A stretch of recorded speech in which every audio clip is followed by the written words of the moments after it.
Hello mga kahagar, magandang araw nga sa ating lahat. So ngayong araw na ito ay tinalaga yung aming first outreach program dito sa Palapag or sa Palapag team.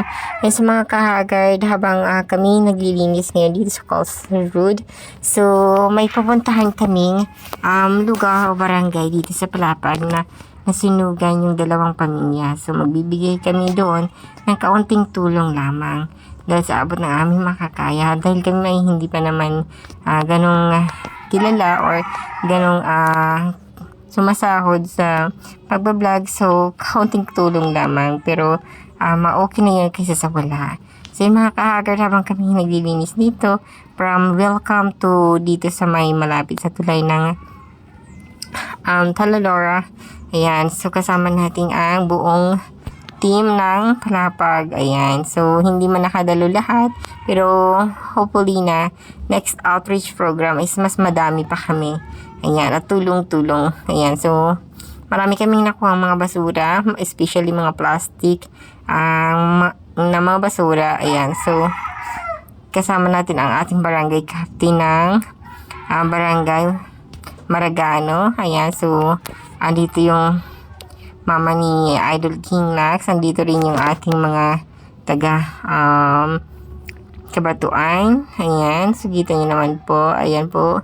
And of course, meron tayong ditong special na bisita. Or bisita talaga. Ayan, so andito si Idol Marcian Gurimbalim Oreo, ang isa sa matagal ng vlogger ng Palapag or content creators. Ayan, so syempre dahil iisa lamang na tinitirahan or isa lang yung ating hometown, syempre magpapapicture tayo sa kanya. Ayan, so ayan na nga, nagkakagulo na at ang daming nagpapicture dahil nga idol natin si Idol Marcian Oreo. Ayan, so ang bawat isa, ayan, nagpapicture, hawak-hawak yung ating tarpaulin, which is Animal Variety Creators Palapag team. Ayan, so sama-sama kami dito.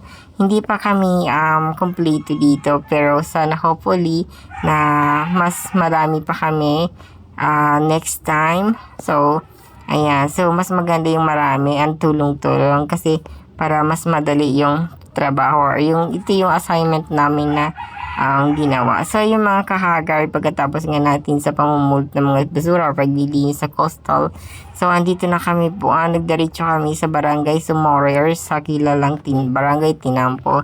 Ayan, so dahil mayroon tayo ditong na bibigyan ng kaunting tulong. Ayan, so ayan, habang inantay pa natin, ayan yung ating mga kasamahan nagsasayawan. Hindi may iwasan nila sumayaw dahil sa ganda ng tugtog. Ayan si Boss Dory at nakahanap siya ng katapat niya, si Mother.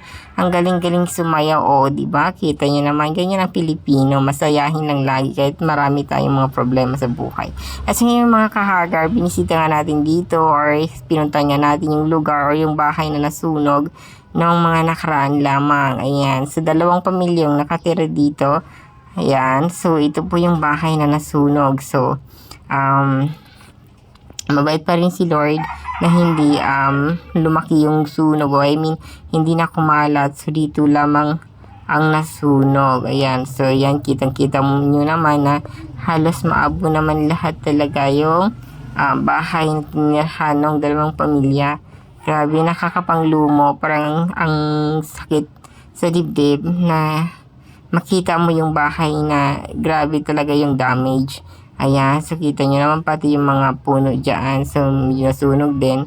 Ayan, so ito yung ayan yung nakatira dito. Itong dalawang ito. Ito yung nakatira sa bahay na to na nasunog. Ayan, grabe yung tawag doon, yung sakit na parang nafe-feel mo talaga yung sakit. Siyempre kahit naman sino, diba? So, makita mo yung bahay na ganito yung nangyari. Pero siguro naman kasi ganun talaga ang buhay. So, ayan. So, ang mahalaga yung buhay natin is ligtas tayo or ligtas yung nakatira dito. Dahil yung gamit napapalitan pa yan, pero yung buhay hindi na. So, yung back to forward tayo. Fast forward tayo mga kahagar. So, ito na nga. Dito na nga kami ulit sa may barangay auditorium nila. Ayan. So, nandito na yung dalawang pamilya na bibigyan natin ng kaunting tulong. Kasama natin dyan ang barangay captain, barangay Kawagagwad at iba pang mga residente ng barangay Sumoroy. Ayan, so andyan si Mami Muna. Ayan, tulong-tulong sila sa pagbibigay ng kanilang mga ibibigay nilang mga gamit or mga groceries. Ayan, so ganun talaga ang buhay. So kailangan natin laban lang talaga. Ayan, so si Ma'am Leonela, ayan si Samar TV. Ayan, so ibinibigay na nila yung aming kaunting tulong sa kanila. So ayan, fast forward tayo mga kahagard, nagkatapos nga kami doon sa Sumoroy.